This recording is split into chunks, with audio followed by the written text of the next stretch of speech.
ahead and get started. Again, I'm Tasha the Entrepreneur, and you can reach me via email at theentrepreneur.tasha@gmail.com. If you'd like, you can also shoot me a text message. My number is 443-478-3277. So let's go ahead and get started. I'll figure out how to advance this slide. Boom. Okay. So I wanted to give us some context for our discussion today, and really this gig economy, this side hustle economy. You may have heard those terms before. This is a 57 million people involved in the gig economy. Now, this is in the United States alone. Later, we'll get into some other figures, but I just wanted to put that in context. Is that's more than a third of U.S. workers who are part of the gig economy. And you might be sitting there like, what? That's a big number, right? But it's becoming more and more common for people to participate in the gig economy. And, we talk about the numbers.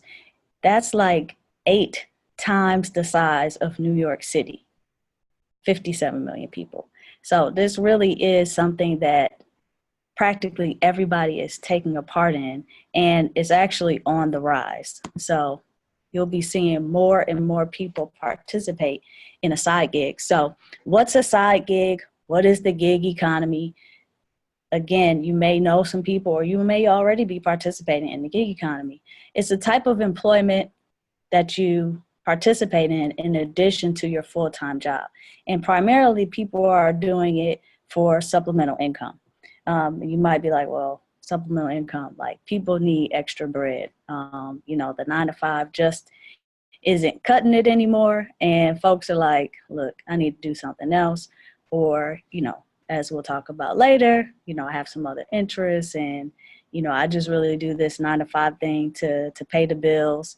But what I really love, I do on the side, which kind of gets into, I'm getting ahead of myself, but it gets into that question like, why? Why would somebody want to do a side gig? I mean, aren't you tired from the 9-to-5 already? Like, why would you want to do something extra, right? And there's a number of reasons people want to do something extra, but the biggest reason why extra is that vitamin M, man. We need it to, make it day to day. We need it to pay the bills. So that vitamin M deficiency, that money is real serious out here. So people need more money. And I wanted to share some quick statistics about okay, why do people need extra money? Isn't, the 9-to-5 enough? And straight up with you, a lot of people are living paycheck to paycheck. The cost of living has gone up exponentially, specifically in, your big cities like New York, LA, et cetera, Chicago. So, these breathing air and living is costly. And a lot of folks they're struggling. I have some stats here from Career Builder. They did a study, and again, they polled a number of American workers, and 78% of them are living paycheck to paycheck. And in that same study, more than 50% of U.S. workers believed they would all be in debt. Wow. That is unbelievable. And more than a quarter of those U.S. workers did not save any money each month. And another 31% saved about $100 or less. So what does that tell us? That tells us there's a money deficiency. People they don't have enough to make enough to save. So that makes the side gig, the side hustle, that much more appealing.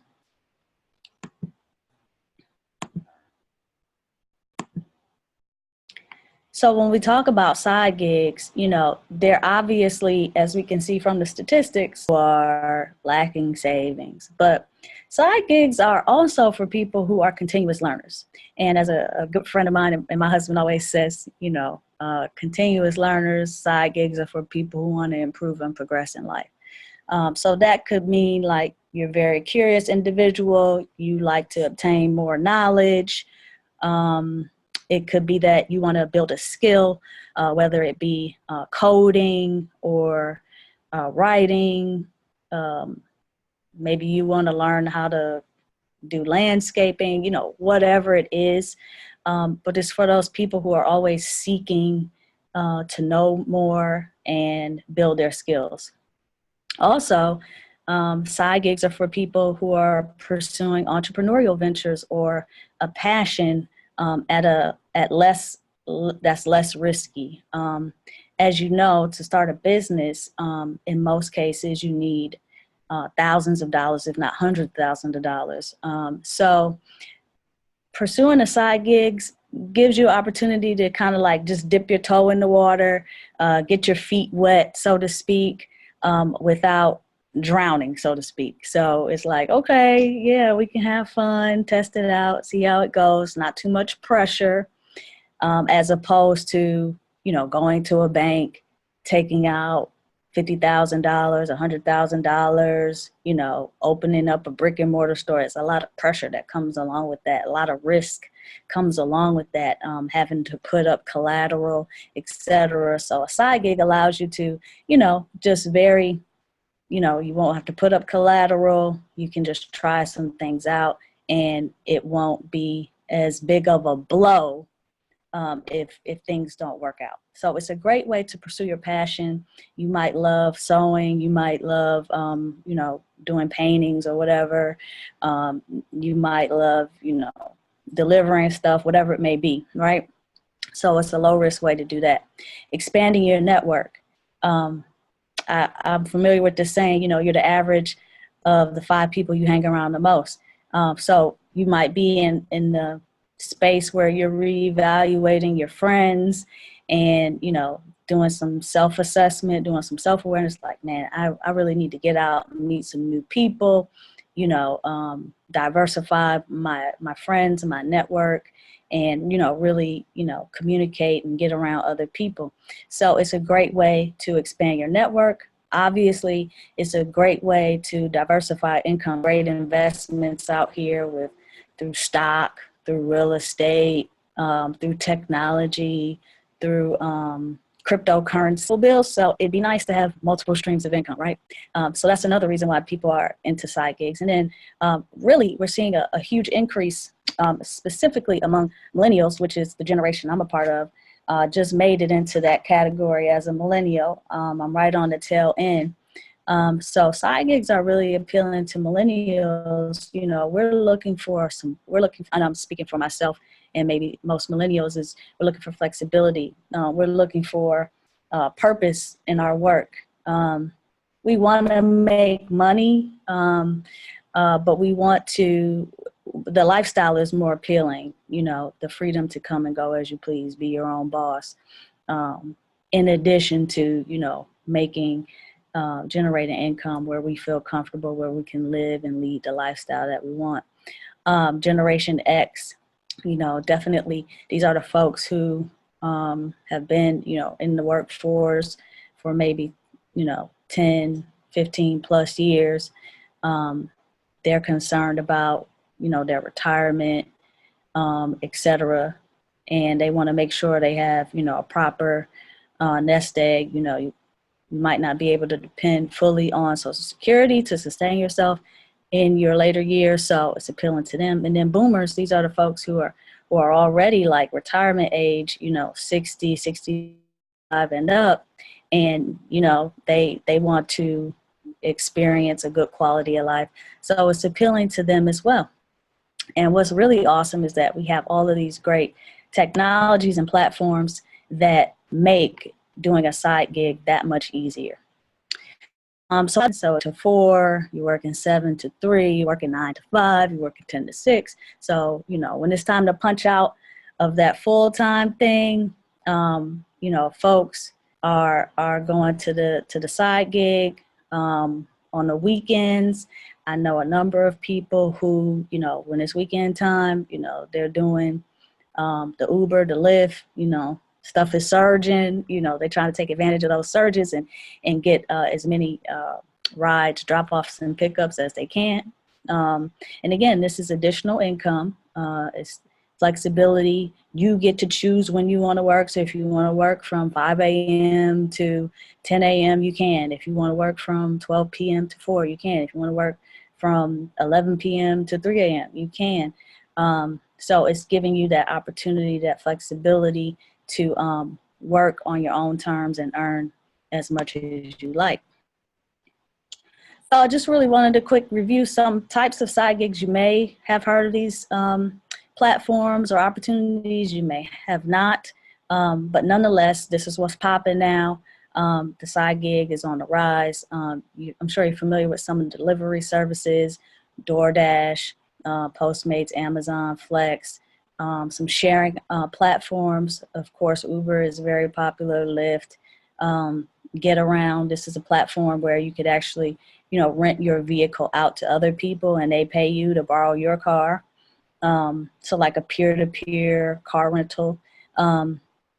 Spinlister is another platform actually for bikes, which I thought was really cool and innovative. So you can lend your bike to people, which is really awesome. Of course, you've heard of the Airbnb, where if you have some extra space, you got an extra, you know, crib, extra, you know, residential spot, you can go ahead and rent that out. Location, you know, if it's great location, you know, awesome. And then you have Open Airplane, and this is, you know, for those of you who have jets and planes and whatnot.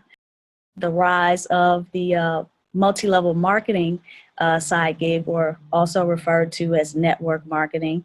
You have Bula Vita, you have Mary Kay, you have Amway, you have Herbalife.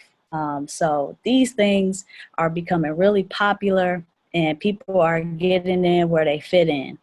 So what I wanted to talk about today is specifically the side gig, the side hustle of MLM or network marketing. And the statistics are showing that there are more than 100 million network marketers worldwide. That's a really, really big number. This is according to the World Federation of Direct Selling Associations. So this is like a crazy number. But again, when we look at some of the reasons why people take on side gigs, it makes, you know, perfect sense. And this number is going to continue to grow, I'm sure, over, you know, the next decade as we go into 2020 and beyond. So just a really quick stat, MLM, because I know it's shocking and you can't believe it, right? MLM or network marketing accounted for a lot of sales in the industry. And in fact, we can take a look at this graphic, and I hope you guys can view it good, but I thought it was super cool and I wanted to share this, was that this is a really, really, really large industry. And we'll do some comparison to other industries in some later slides, but just to shed some light on this opportunity is I see a lot of B's on here. I see a lot of Billies, and if you look at this statistic right in the center, the network marketing industry is a $178 billion per year industry globally. And right below it says the 40-year plan, with the average person is going to go through 7 career changes in a lifetime. So we all know that the whole adage of go to school, get a degree, get a good job is like done, right? We know that because we saw like a third of US workers are in a side gig. We can see here that average person who works a typical 9 to 5 is going to do 7 career changes. So that sense of security has gone away. And now people are trying to figure out, what's going to work best in terms of their future, in terms of wealth, finances, and quality of life and lifestyle. So another statistic that I wanted to highlight was right here at toward the bottom right is the average cost to start a small business is $35,000. Now, one thing that I do know is that the average college student is graduating with anywhere between $20,000 to $30,000 in debt. So if you already did 4 years of college, you're graduating, you're looking for a job, the money that you just invested in your education is the equivalent of what you could have done to start a business. So it really puts things into perspective, like, okay, how are we going to move differently when it comes to making career choices, making income choices, etc. And then right there at the bottom, I wanted to highlight network marketing is leading right behind real estate as top industries for people to become millionaires. Now, I don't know about you, but my background is in youth development in the nonprofit sector. I do have a real estate background as well. So it makes you like take a second thought about, okay, what industry am I getting into? Like, am I really going to be able to build wealth entering, this sector or that sector? It really puts things into perspective when you see that real estate creates the most millionaires and network marketing creates the most millionaires. So you might be asking yourself, okay, Tasha, what the heck is multi-level marketing? What is network marketing? I've never heard of this. Like, what is it? So marketing is simply moving a product or service from a supplier to a customer. Multi-level, the word multi-level refers to the system of compensation provided to those people who are making the product move from person to person. And I wanted to share that, this has become, this particular side gig of MLM is become increasingly appealing as an alternative to the 9 to 5. So you do have people completely, jumping all the way in to MLM as opposed to the 9 to 5. So it is a very significant industry with great opportunity for people to flourish and build income and be able to sustain themselves. And MLM is one of the fastest growing yet misunderstood methods of, because a lot of society, we've been accustomed to, again, working for someone and then retiring and be able to live off the pension and this and that. Well, we're in a new age. We're in the 21st century, and with time things change, and we have to be able to adapt. Now, some of you may have heard of MLM, and there's a lot of misconceptions and negative connotations that come along with MLM or network marketing. And I wanted to highlight that a lot of that stems from just miseducation. So really not understanding what network marketing is. And then when you have your sponsor that hasn't been, and sometimes people who start their network marketing business, MLM, they really have some challenges in terms of the knowledge and then how to properly build an organization or a business. So I wanted to highlight some things just about like business in particular, and really just talk about odds. Again, this opportunity is it's a great opportunity, but it does take some re-education about the industry and really understanding what works. And a lot of it is how you treat people and how you educate people. So once you can understand that and get past that, there's again, this industry is creating a lot of millionaires. And one of the things I typically hear, about this whole pyramid thing is it's not illegal. It's a completely legal and legitimate business. We just reviewed some of the statistics and the numbers. And I hear sometimes people say, oh, that's a scam. And one thing is that MLM allows you the opportunity to enter and have unlimited potential. Our typical structure of working, you have a CEO at the top, and then you have a senior level, employees, then you have middle management employees, and then you have the employees who are kind of like entry level. Well, that's a pyramid. What I like to describe MLM is when you flip that pyramid, there's lots of room at the top. So for example, when I used to work for an organization, I was in mid-level management. I've also been, I've founded companies, etc. And there's only one spot for CEO. There's only one spot for president. So that alone is a pyramid. So we have examples of pyramids throughout history, not just within the occupational realm, but everywhere we go. But what I love about this opportunity with network marketing is that, you can come in and not know anything, and you can work your way to the top, and there's always room at the top. So again, that's one thing that I wanted to talk about. The other thing is that, this whole, scam and people getting sued is just one of the costs of doing business.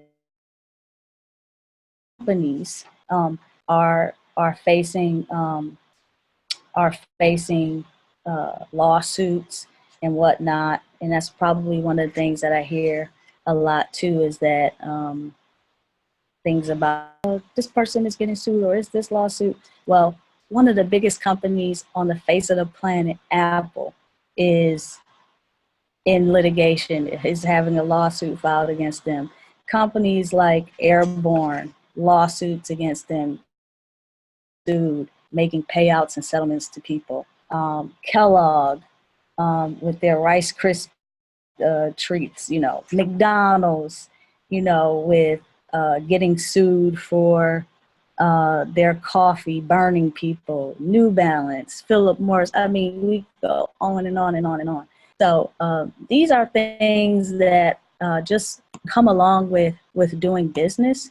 And if there's any way to test whether or not something is legal, is that you have to know that people are going to have great experiences with your brands, and people are going to have bad experiences with your brands. But what you want to make sure is that, there are systems in place in terms of legal department, lawyers, etc., to help protect the company against some of those things. I wanted to go to this slide really quickly.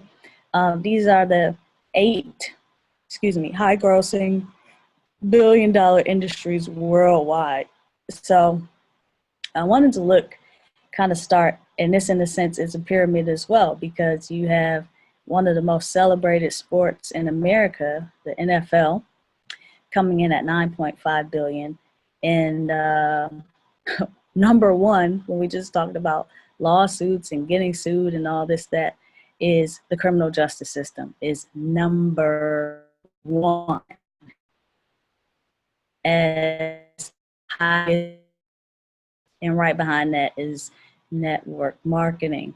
So in terms of odds, yes, when you become an entrepreneur, a business owner, yeah, you do increase, the likelihood that you're going to have some involvement with the legal structure, right? You might need an attorney. Same with the NFL. But what I wanted to talk about real quick is odds, right? So I pulled some information about the odds, and there's lots of young men and young women across the world want to become professional athletes, right? Whether it be basketball, football, etc. And when we talk about the odds, it doesn't look like I have the stats with me, but we talk about the odds of doing anything. The odds are always against you, whether you're going to pursue a career as a professional athlete, whether you're going to pursue a career as a movie star, um, whether you're going to pursue a career as an entrepreneur, the odds are always going to be against you. Starting a business, there's like a over 90% failure rate in starting a business, but it doesn't stop people from wanting to start a business.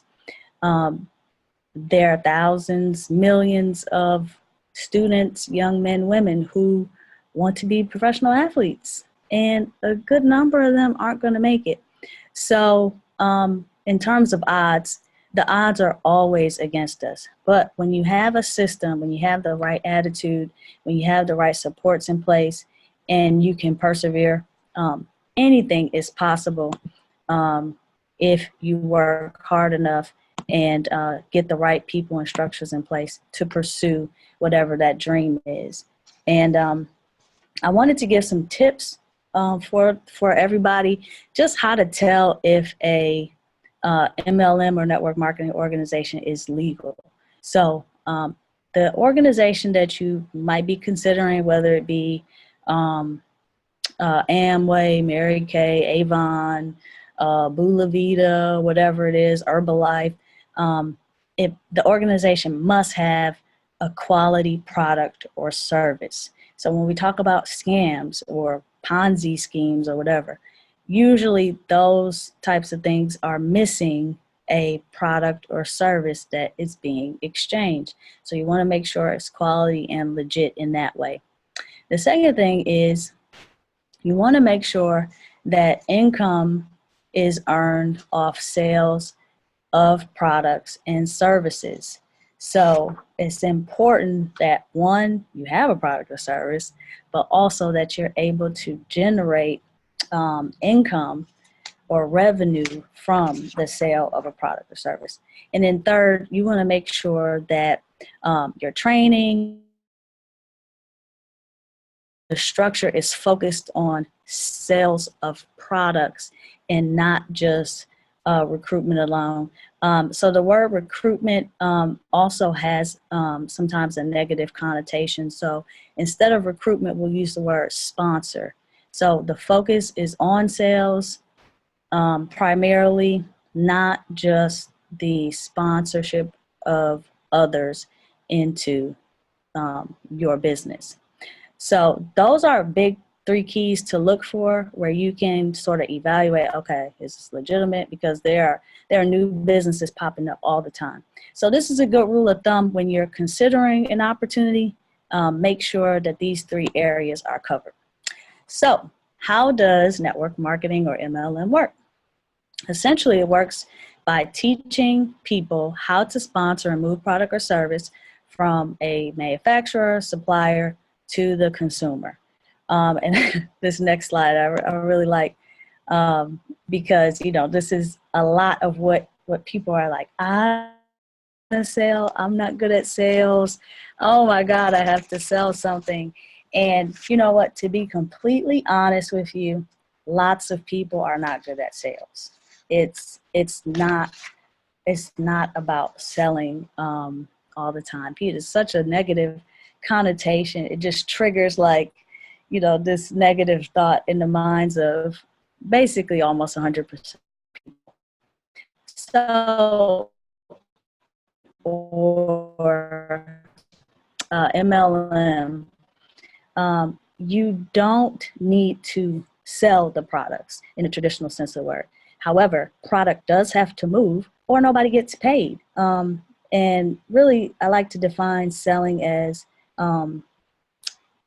calling on strangers and trying to get them something that they may not need or want. That's what selling really is like, oh, I got to talk to a bunch of strangers and I'm not good at that and this is never going to work. That's definitely not the case. But again, if you're in business, a product or service has to move, or folks are just not going to get paid. Um, so we have to keep that in mind. There, build a successful business again by teaching others how to work the business, sponsor others, and also building a customer base, upon retailing. All right. So some of the benefits of MLM. Obviously, there's lots of income opportunity, which makes this so appealing. Again, we talked about, there's um, so much room at the top. So it's not just designated, for one person as the CEO to be X, Y, and Z. And really, the next most great opportunity with it is the residual income.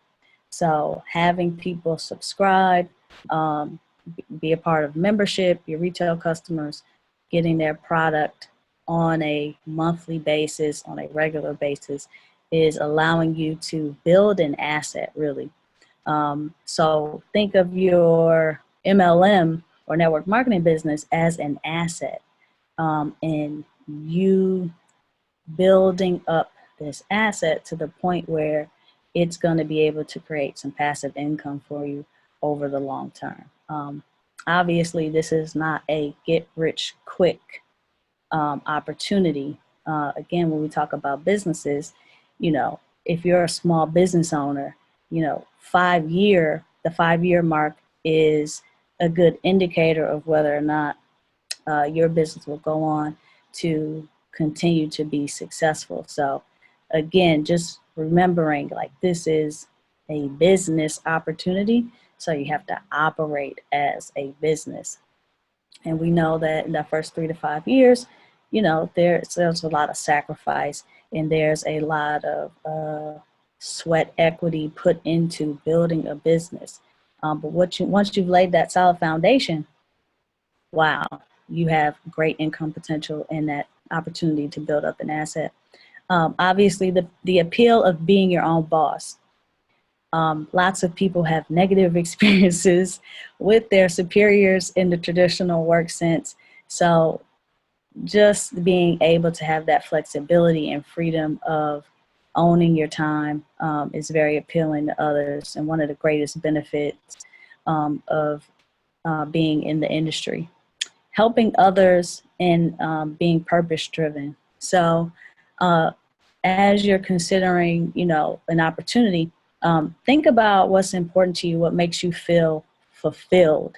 And a lot of network marketing or MLM opportunities do a great job of helping others look better, feel better, have, more wealth, have more time with their family, whatever it may be. So if that is significant to you, then this might be a great opportunity for you to have that sense of purpose, and fulfillment.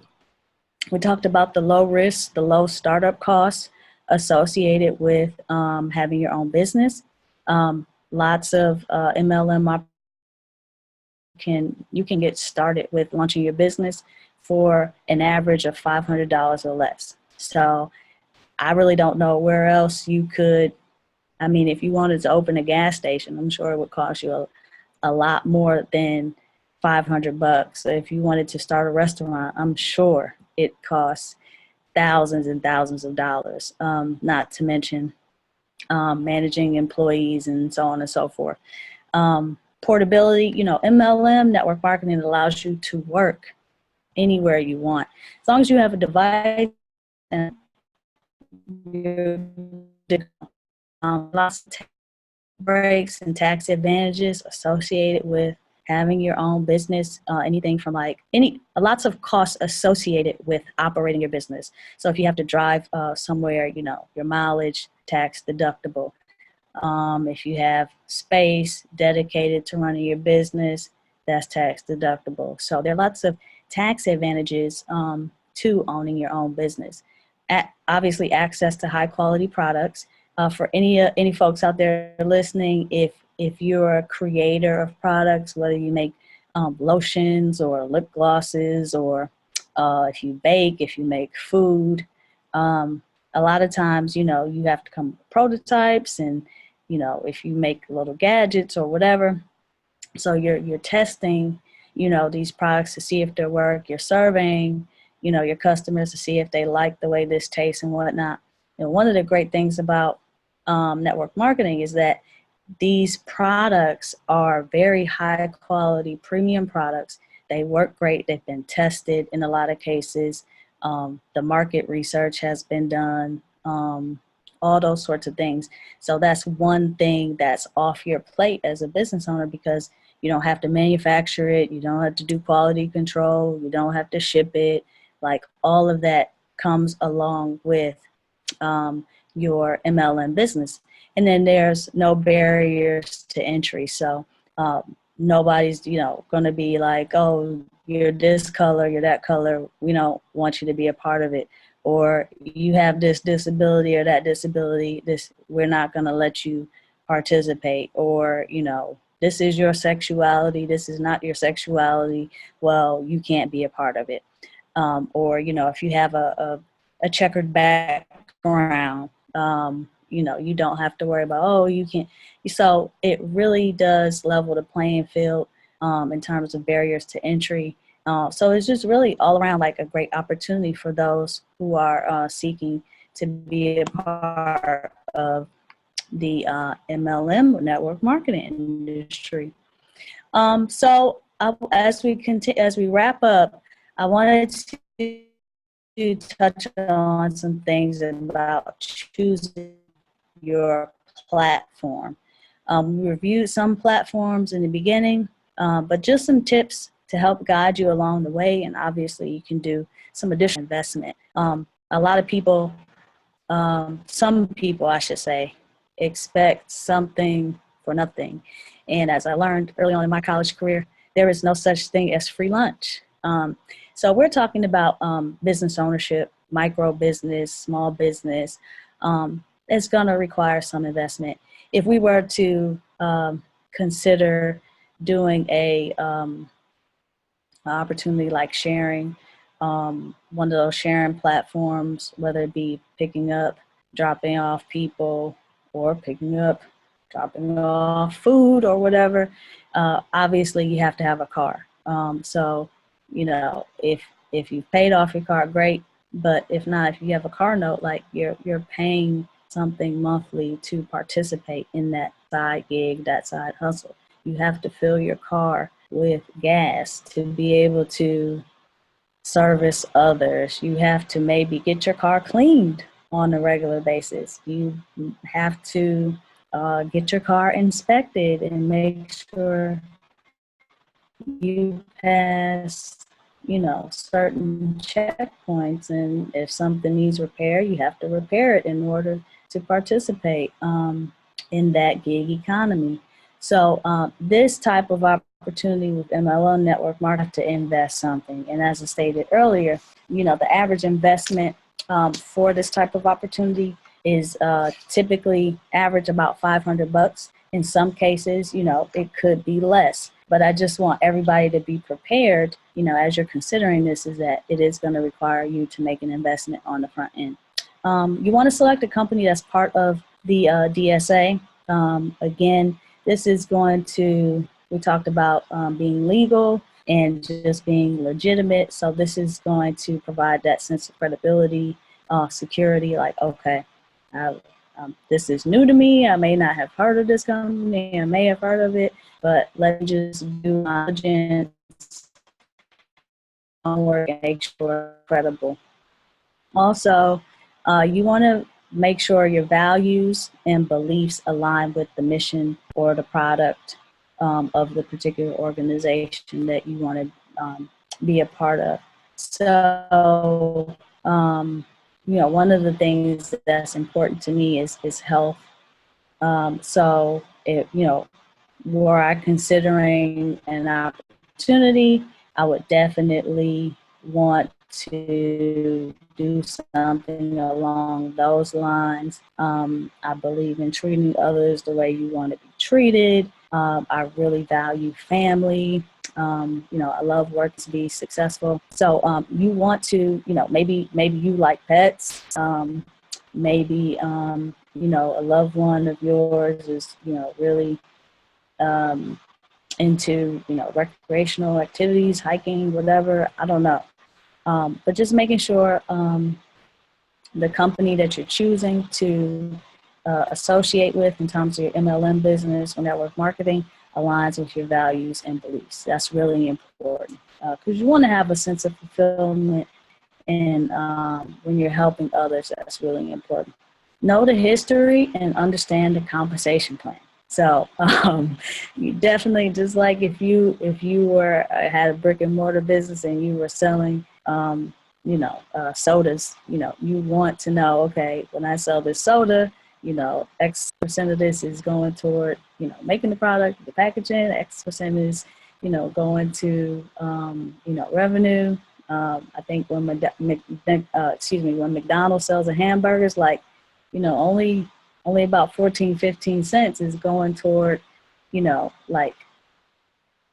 revenue sales. And then the other stuff is getting put back into the advertising and marketing of the burger. So just understanding how you get paid is very important. Knowing the history, stories sell, facts tell. So people love stories. And if you know the history, you'll be able to convey the story and how and help people identify and relate with the story and the history of the organization. And then finally, the most important piece, you want to treat your business like a business. I could go on and on and on about this point, but I'm not, because I know we have to get out of here soon. But in essence, this is very, very key, is that you're going into business for yourself. It requires another level of responsibility. If you're really into generating income for yourself and helping other people, and you just have to take it seriously, because if you don't take it seriously, nobody else will. So you want to be keeping records and receipts of what you're doing. You want to be setting benchmarks and goals for yourself in terms of who you're sponsoring, helping those people advance and grow their business. You want to be keeping track of your retail sales and making sure you're increasing your volume. You want to have a group of folks that you can turn to in terms of accountability. So it really is, like, as much as it is a great opportunity, it is a serious opportunity, because we're talking about your future and your goals and what you want to do. So treat it like a business. And that's probably one of the best tips on the list. So to wrap up, again, my name is Tasha the Entrepreneur, and I have my contact information up here on the screen. So you can feel free to reach out to me via email or text. Again, side gig is a great opportunity to generate some additional streams of income and have fun, because at the end of the day, if you don't love what you're doing, you shouldn't be doing it. I'm Tasha the Entrepreneur, and we will see you another time. Thanks so much.